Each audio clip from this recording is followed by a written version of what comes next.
Come closer. The shadows have missed you, and tonight they have a new story to tell. Welcome to Scary Stories After Dark.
Caleb hated closing alone. Steam and grind always felt different after dark. The string lights over the windows hummed, the espresso machine exhaled like it was tired, and the glass door turned into a black mirror that reflected the whole empty shop back at him. He checked the lock. Tugged twice. Still locked. Outside, Grimtide's November wind shoved leaves down the sidewalk, dragging them past the Happy Thanksgiving chalkboard and the lopsided turkey doodle Jazz had drawn before her shift ended. Caleb wiped the last table, feeling watched. "Just you and me, dude," he muttered to the espresso machine. It didn't answer, but the pipes overhead groaned, long and low, like something heavy shifting in the bones of the building. That was new. Caleb froze, rag dripping soapy water onto his shoe. He listened. Silence. Then, faint from somewhere in the back hallway, a wet, ugly sound, like someone stepping in mud. Slow, deliberate. Caleb swallowed. "Jazz?" he called. "You forget something?" No answer. He glanced at the time glowing on the register. 3:28 a.m. They were supposed to close at 3. He was running behind, again. The sound came again. Step, step, sticky. Caleb wiped his hands on his apron and grabbed the broom, because in horror movies people always went unarmed and he refused to die stupid. The back hallway was narrow, one buzzing fluorescent light overhead, walls painted a cheerful yellow that had never once made this place feel less creepy after midnight. His sneakers peeled off the floor as he walked. When he looked down, his stomach flipped. Footprints. 3-toed, deep, each one filled with something thick and dark and moving. It shimmered like gravy left too long on the stove, little bubbles hissing at the surface, steam curled up from every print. Caleb's brain tried to decide between prank, leak, or get the hell out, but his feet kept following the trail. "Okay," he whispered. "This is fine. Totally normal. Thanksgiving special effects, sure." The footprints led to the walk-in freezer door. The handle was scorched black. His hand shook as he reached for it. Metal bit his skin, warm instead of cold. From inside, something scraped, a long, dragging sound, like a blade across tile. Caleb's breath hitched. Then he heard it. A low, broken gobble that turned halfway through into something almost like a laugh. "Who's there?" he croaked. Silence. Then, right against the metal, a voice, too close, too wet, mimicked him. "Who's there?" The lights flickered. Tiny orange sparks leaked from the crack at the bottom of the door, drifting across the floor like fireflies. Caleb stumbled back, broom clattering from his hand.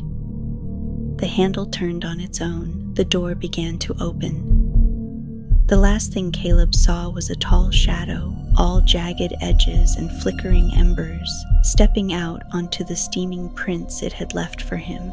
He finally did the smart thing. He screamed.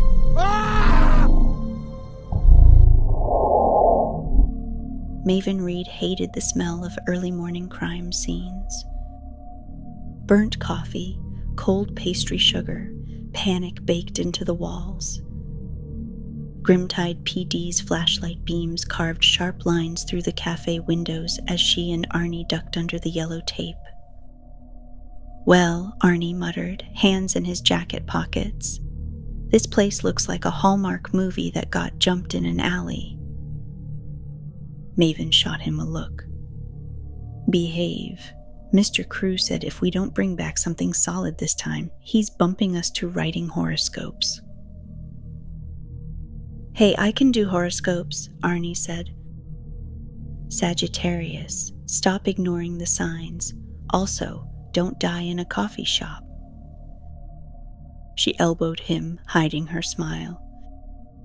The cafe was a wreck, chairs overturned, a mug shattered, the register drawer hanging half open like it had been yanked by someone in a hurry, but none of that held Maven's attention.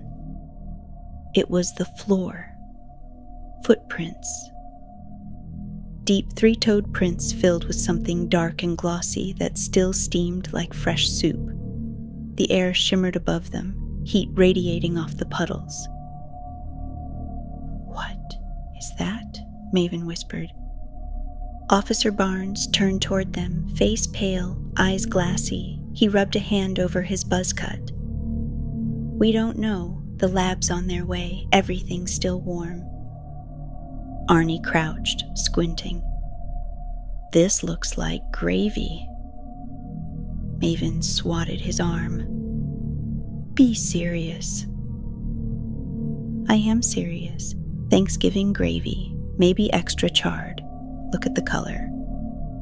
Maven knelt, careful to avoid stepping in anything. The footprints trailed from the hallway to the walk-in freezer, whose metal door was still propped open. The handle was scorched, blackened, heat-warped. Like someone had pressed a branding iron to it, a shiver rolled down her spine. "Where's the victim?" she asked. Barnes swallowed thickly. "What's left is inside." Maven exchanged a nervous glance with Arnie. Inside the freezer, detectives murmured low voices. One scraped something into a sample tray using a gloved hand that trembled. Maven stepped closer, not ready to look, but needing to. Arnie followed behind her, his breath steady but tight. The cold air spilling from the freezer fought with the rising heat from the prints, creating a fog that smelled like metal, burnt spices, and something she really didn't want to identify. The detective closest to the door noticed her. "You two the Chronicle people?" Maven nodded. "Yes, Maven Reed and Arnold Carter." The detective rubbed his temples. "Well, congratulations. You picked a hell of a story to chase."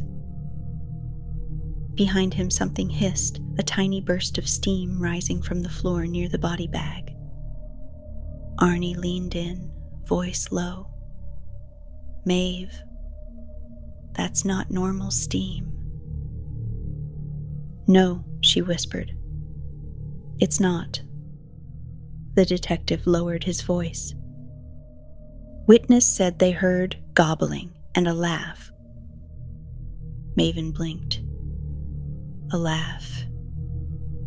He nodded. A deep one, like it came from something too big to fit in here. Arnie exhaled. Oh, great, huge laughing turkey demon, love that journey for us. Maven didn't laugh.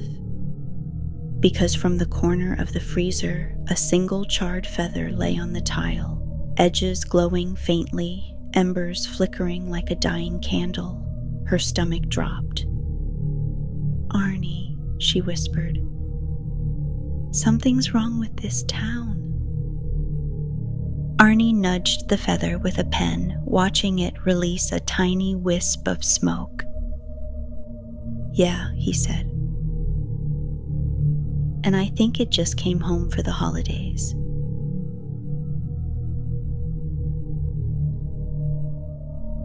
Jazz didn't show up for work the next morning. Maven wasn't surprised.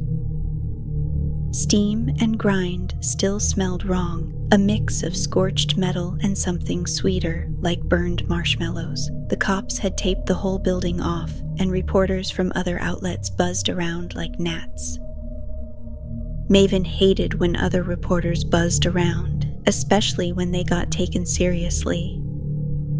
She and Arnie spotted Jazz sitting on the apartment building's stoop, arms wrapped around her knees, hoodie pulled up even though the morning sun was out. She looked small, breakable, like someone who hadn't slept. Maven hurried over. Jazz, hey. We came as soon as they let us out.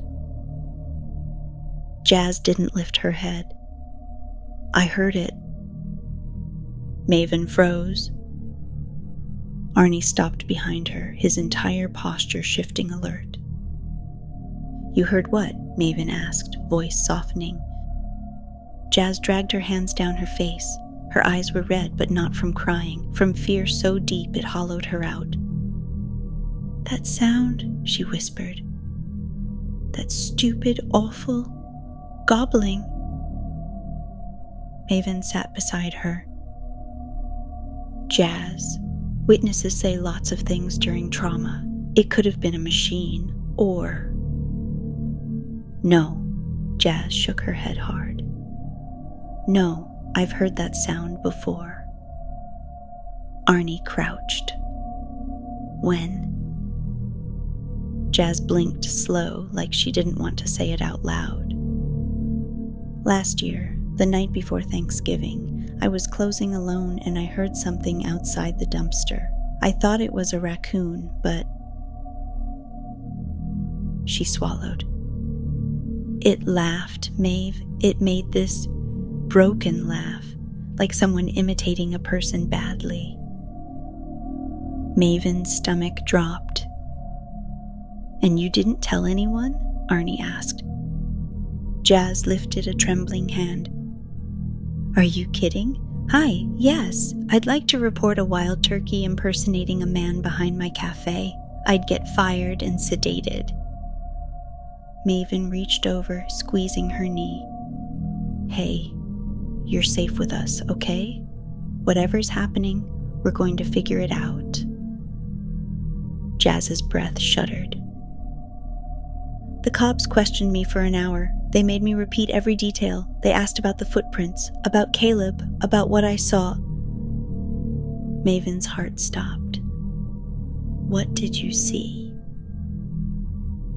Jazz looked up, eyes glassy. Steam, Maeve. Steam coming from the floor like the tiles were boiling. Before Maven could speak, her phone buzzed. Mr. Crew. She answered. Yeah, boss? His voice was tight, irritated, and slightly panicked, the trifecta that meant things were bad. Reed Carter, another one. Police scanner just caught it. A man found dead outside the grocery store. Same description, same footprints. And the chief is holding a briefing in 20 minutes. Maven felt her pulse spike. Arnie mouthed, "Another one?" Crew wasn't done. And Reed, they said the body was still warm when they arrived, but the victim had been dead for hours. A beat of silence followed. Jazz covered her mouth, eyes wide. Arnie stood slowly, jaw flexing, voice low. "That's not possible." Maven swallowed the rising dread. "Where do you want us?" "Front row," Crew said. "This is your story now." The call ended. Maven tucked the phone away, exhaling shakily. Jazz whispered, "It's back, isn't it?" Maven didn't answer. Because behind Jazz, drifting lazily across the sidewalk, a single blackened feather tumbled on the wind, edges still glowing faintly like a dying ember. And Maven's heart told her the truth. It was only getting started.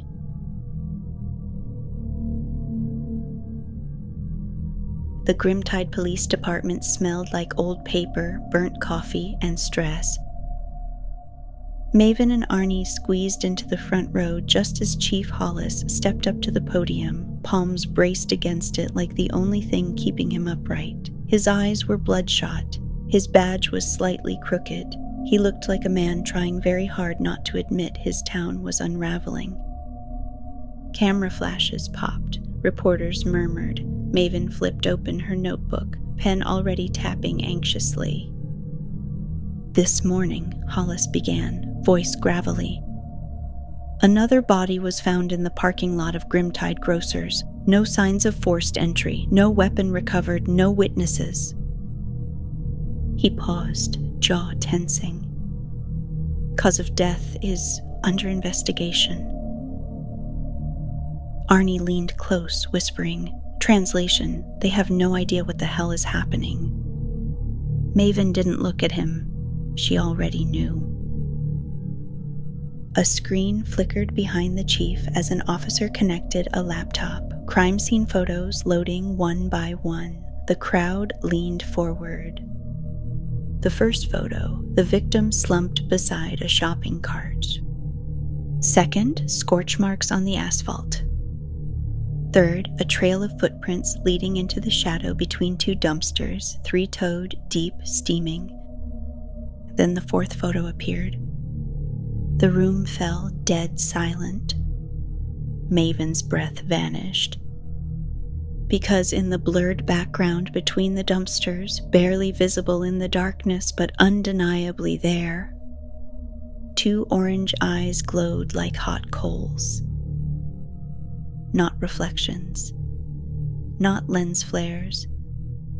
Eyes. Arnie muttered, Nope, no thank you.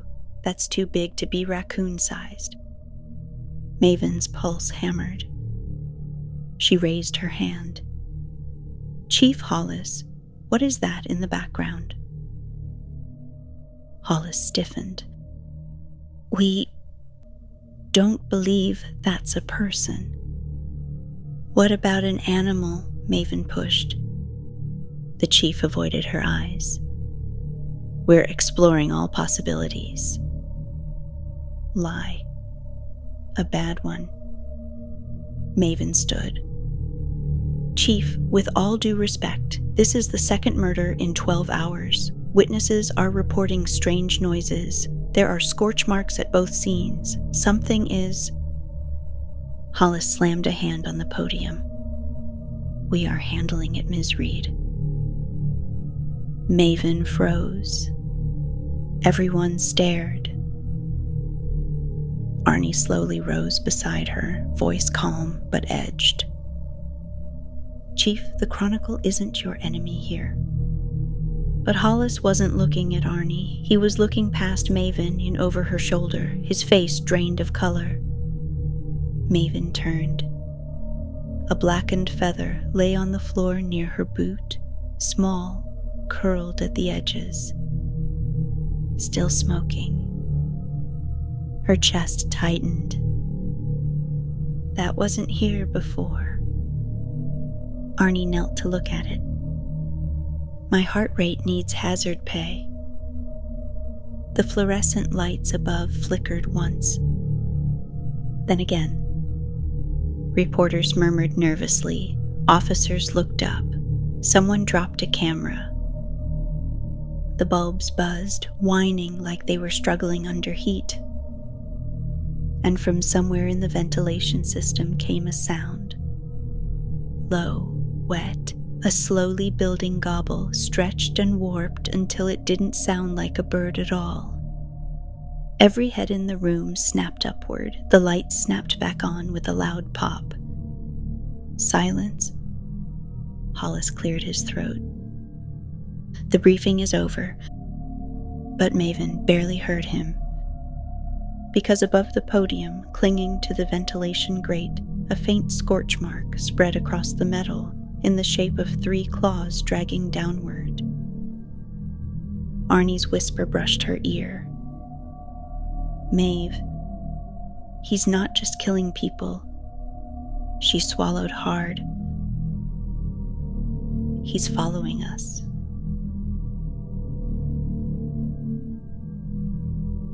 Grimtide grocers had been taped off since dawn, but the late morning sun made the crime scene look even worse.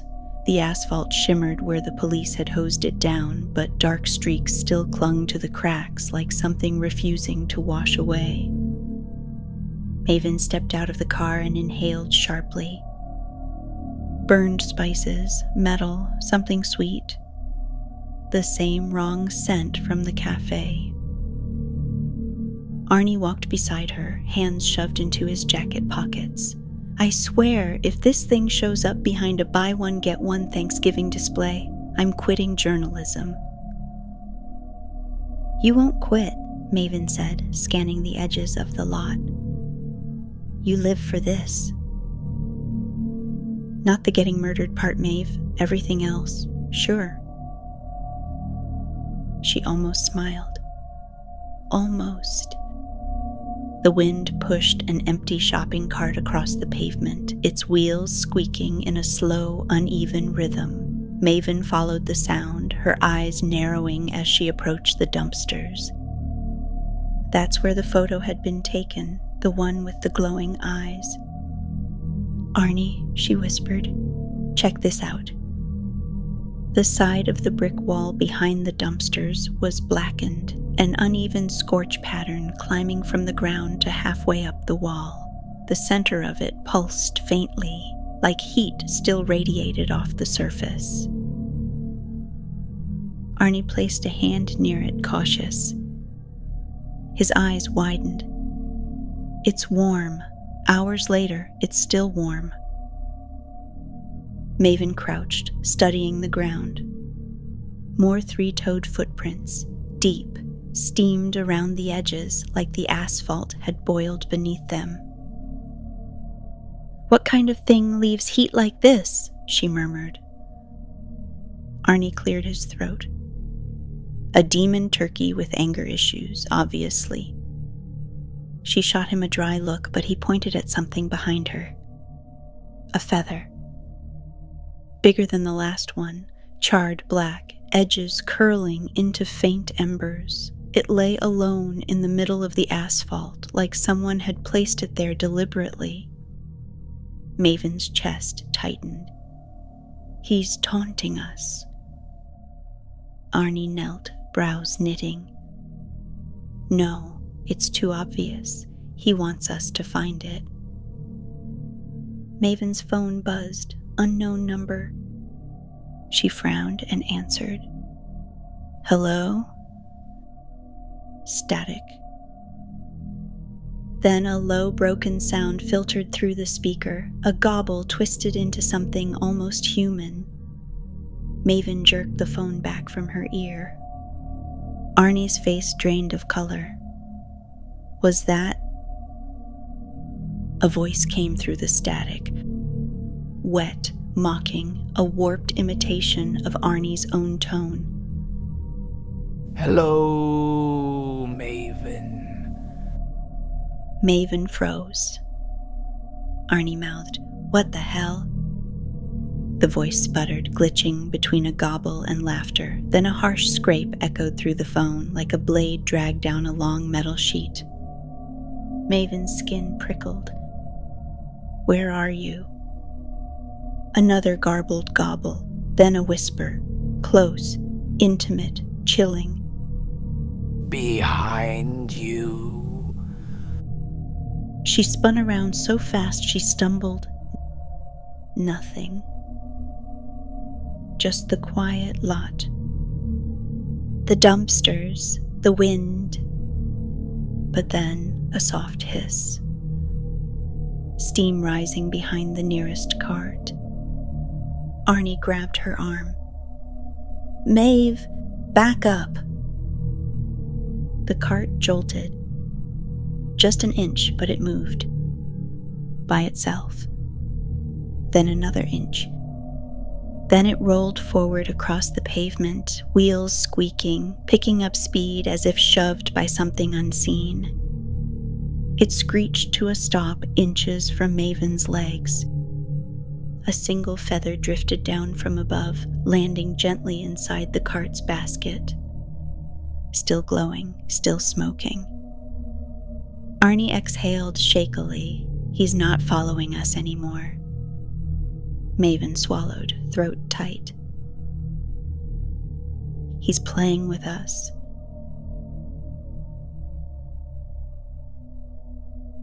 By late afternoon, Grimtide had turned into a pressure cooker of rumors. 3 murders. 2 days. All within walking distance of their apartment. Maven shoved their front door closed with her hip, dropping her notebook on the couch. She could still hear the broken voice from the phone echoing in her head. "Hello, Maven." Arnie paced the living room like a caged wolf, running a hand down his face. "This thing is escalating. He's bold now. Calling you? That's not hunting, Maeve. That's..." "Targeting," Maven finished. He nodded grimly. Before she could respond, a soft whimper echoed from down the hallway. Jazz. Maven rushed toward the bathroom, tapping gently. "Jazz? Sweetheart, you okay?" The door cracked open. Jazz stood there wrapped in a towel, face pale, hair dripping. "Maeve, something's wrong with the pipes." Arnie blinked. "They finally burst? Because I told our landlord." Jazz shook her head hard. "No, Arnie, they're hot." Maven frowned. Hot. Jazz led them into the bathroom. Steam filled the room even though the shower had been off for minutes. The walls dripped with condensation. Jazz pointed to the baseboard heater. It clicked, then hissed, then glowed faintly orange beneath its metal slats. Maven stepped closer. Heat radiated from it, too much heat, like a campfire someone shoved inside the wall. Arnie crouched. "Oh, hell no, this isn't electrical." The heater clicked again.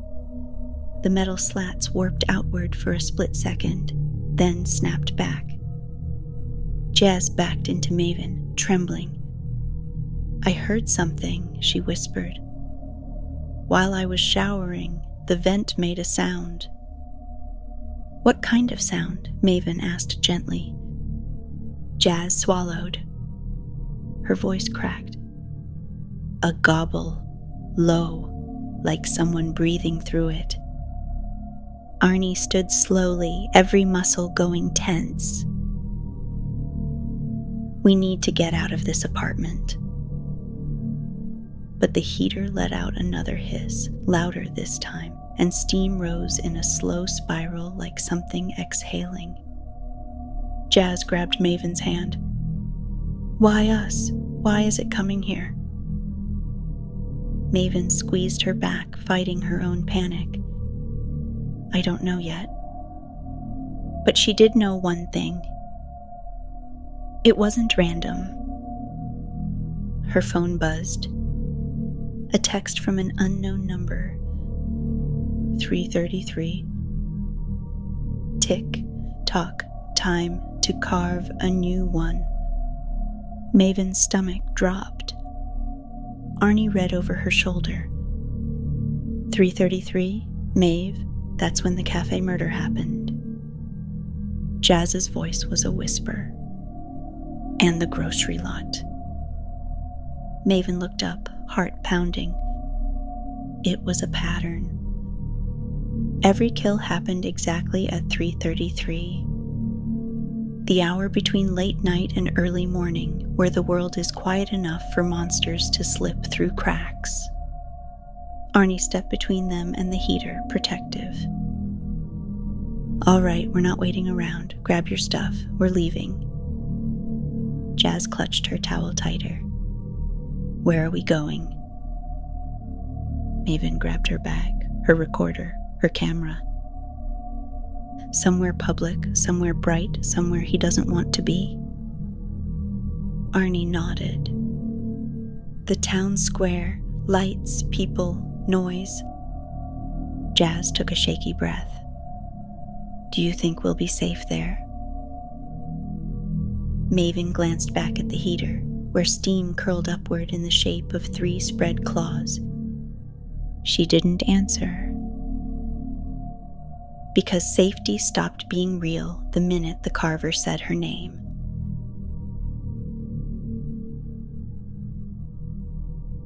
Grimtide's town square was supposed to feel comforting, twinkling holiday lights strung between lampposts, the giant inflatable turkey wobbling in the cold wind, families rushing between stores with shopping bags and leftover festival energy. Today, it felt wrong. Off. Like everyone sensed something was watching them. Maven, Arnie, and Jazz pushed through the crowd, sticking close. Jazz hadn't let go of Maven's sleeve since they left the apartment. Arnie scanned rooftops, alleys, every shadow that looked too still. Maven kept checking her phone. 3:33 was only hours away. The ticking felt louder than the crowd. All right, Arnie murmured, guiding them toward the center fountain. Lots of people. Lots of noise. Turkey demon with fire in his bones probably hates a crowd. Jazz stared at him. Arnie, you literally said earlier that nothing about this thing follows logic. He considered. True, but optimism is all I've got left. Maven forced a smile for Jazz's sake. Inside, her chest felt like a vice. The square buzzed with nervous holiday cheer, but everywhere Maven looked, she saw fear buried under smiles. Parents clutched kids tighter, teenagers whispered and pointed. A police cruiser idled at the curb with its lights off but engine running. People sensed the pattern. People knew. Arnie's voice dropped low. We need more intel. Let's split up. Just for a few minutes, grab witness statements, check alleys, anything. Maven shook her head instantly. No splitting up. That's how people die in movies. Jazz nodded aggressively. I vote staying alive. Arnie was about to argue when something shifted in the air. A faint rise in temperature. Maven felt it first. A warm ripple across her cheek, like standing too close to an oven. She turned toward the fountain. The water was steaming. Not warm. Steaming. Jazz grabbed Maven's hand. Maeve. Then the lights around the square flickered. Once. Twice. A third time, hard, the bulbs buzzing like they were being strained from the inside. People noticed, heads turned, conversations halted mid-word. Arnie muttered, "Oh, that's definitely him." Then the inflatable turkey deflated in a violent slump, not slowly, but all at once, collapsing like something had slashed it open. Kids screamed, parents pulled them back, the air pumps squealed, smoking. Jazz whispered, "He's here, he's here." A police officer stepped toward the fountain, hand hovering near his holster. "Everyone stay calm, it's just a..." The fountain water roared upward, a column of steam blasting into the air. And in that cloud of rolling white mist, Maven saw it. A silhouette, tall, broad, jagged edges, flames flickering inside the outline of ribs, a long blade-like arm hanging at its side. The crowd erupted. People screamed, ran, shoved each other out of the way. Shops slammed their doors shut. Someone dropped a bag of groceries, cans rolling across the pavement. Arnie grabbed Maven's wrist. "Move, move." They darted through the panicked crowd. Jazz squeezed between them, her breath breaking fast and shallow. A loud metallic scrape echoed behind them, like talons dragging across stone. Maven looked back. For a single fraction of a second, through the parting bodies, she saw the creature step out of the steam.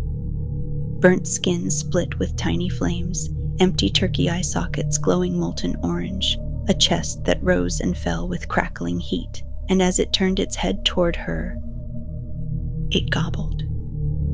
Low, mocking, familiar. Jazz screamed. Arnie shoved Maven forward. They ran. Behind them, the creature stepped onto the pavement, leaving steaming gravy prints in its wake. People fled in every direction, but Maven knew he wasn't interested in them. Not right now. His head lifted. He inhaled, fire glowing brighter in his chest.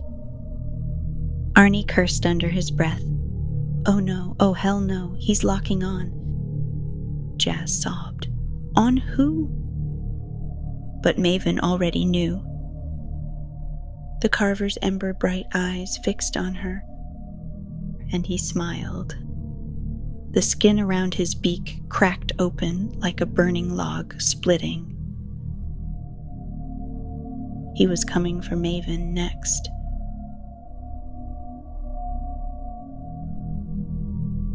Maven's lungs burned. Grimtide blurred past her, streetlights smearing into streaks of white and orange as Arnie yanked her down an alley, Jazz close behind, all three breathless and shaking. Behind them, the Carver's footsteps thudded like something dragging a furnace across the pavement. Heavy, slow, confident. He wasn't chasing. He was coming. Arnie spotted an open loading dock behind the old textile warehouse. "Get inside." They sprinted up the ramp. Maven dove through the metal doorway just as Arnie slammed the handle down and shoved a crate against it. Jazz collapsed beside her, sobbing into her palms. Outside, the footsteps stopped. Silence. Too much silence. Arnie whispered, "He's thinking." Maven's throat tightened. The Carver wasn't mindless. He strategized. He watched. He chose. The warehouse was dark, except for a few dusty windows leaking pale moonlight. The air smelled like old rope and rusted machinery. Shadows stretched between stacks of wooden pallets like long fingers. Maven steadied herself. They needed leverage, a weakness, a plan. Her gaze fell on the rusted industrial hooks lining the rafters, once used for hauling fabric rolls. Hooks, chains, pulleys, carving tools. Maeve, Jazz whispered, voice shaking. What do we do? Maven swallowed hard. We finish what he started. Arnie blinked. Meaning? We carve him. Her voice didn't shake. A loud metallic creak groaned behind them. The loading door dented inward, once, twice, metal buckling like tin foil. Jazz screamed. Arnie grabbed a metal pipe from the floor. We do this smart. We hit him from above, blindside him. Maven nodded and climbed the nearest ladder to the catwalk, heart hammering. From up high she could see everything, the maze of crates, the shadows, the door, which bulged again, glowing at the edges like someone pressed a branding iron against the steel. Crack. Crack. The door exploded inward. Smoke, ash, feathers drifting. The Carver stepped through tall enough that he scraped the rafters. Flames flickered inside the split lines of his skin. His blade arm dragged a long glowing scar across the concrete as he moved. He lifted his head, sniffed once, then looked straight at Maven perched high on the catwalk. She froze. His molten eyes gleamed. Hello, Maven, he croaked, voice glitching between gobble and human mockery. Arnie charged from behind a crate, pipe raised. Over here, Chicken Little. The Carver turned. Arnie swung. Metal cracked against scorched flesh, sparks bursting. The Carver barely flinched. With horrifying speed, he hurled Arnie backward into a stack of pallets. Wood exploded around him. Jazz screamed his name. Maven acted before fear could stop her. She sprinted the length of the catwalk, grabbed the chain attached to the overhead hook, and kicked the release. The massive hook dropped like a guillotine. It slammed into the Carver's shoulder, hard, dragging him sideways. He roared, flames flaring from the cracks in his chest. Jazz, shaking but determined, shoved a second crate at him from behind. It toppled forward, pinning one of his legs. Maeve, now, Arnie shouted, coughing through the dust. Maven yanked the chain with everything she had. The hook tore deeper. The Carver screamed, a sound between a gobble and a furnace erupting, molten embers spilling from the wound. He swung upward, blade arm slicing the air, cutting part of the catwalk's railing. Maven jerked back just in time, metal sparks raining past her. Arnie recovered and swung his pipe again, this time hitting the Carver's knee. Jazz grabbed a second pipe and rammed it into his ribcage, flames bursting outward like tiny fireworks. The Carver staggered. Maven climbed higher, grabbed another chain, eyes burning from the smoke. She leapt off the catwalk, gripping the swinging chain, and slammed her full weight onto the counterweight pulley. The overhead hook ripped downward, straight through the Carver's torso. He convulsed, flames blasting outward from every crack in his body. Steam hissed from the floor, gravy bubbling into a spreading puddle. His ember eyes flickered, dimmed, went dark. Then, with a final wet, broken gobble, he collapsed in a smoking heap. Silence swallowed the warehouse. Maven lay on the ground, gasping, hair stuck to her face with sweat. Jazz dropped to her knees beside her, crying and laughing at the same time. Arnie limped over, pipe still in one hand. Maeve, he wheezed. Remind me to never piss you off. She laughed, shaky, half hysterical. Deal. Outside, distant sirens wailed. Dawn crept through the dusty windows. The Carver's body smoldered quietly, until the flames inside finally died. But Maven didn't let go of Arnie's arm. because as the smoke curled upward, she saw something in the ashes. A single charred feather, still warm, still glowing faintly. Arnie saw it too. Maeve. His voice dropped. Tell me that's not still moving. Maven swallowed, and the feather twitched. Just once. The Carver wasn't done. Not even close.